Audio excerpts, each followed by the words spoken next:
আজ থেকে প্রায় ৭,০০০ বছর আগে মহাভারতের যুদ্ধে ভগবান শ্রীকৃষ্ণ অর্জুনকে গীতার উপদেশ দিয়েছিলেন।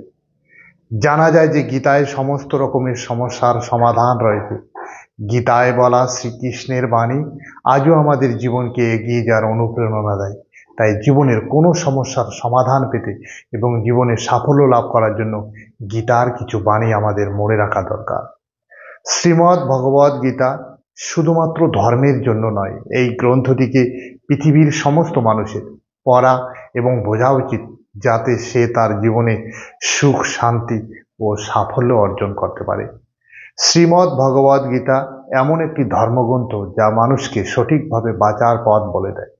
গীতা জীবনে ধর্ম, কর্ম ও প্রেমের পাঠ শেখায়। গীতার জ্ঞান মানুষের জীবন এবং মৃত্যুর পরের জীবনের জন্য উপযোগী।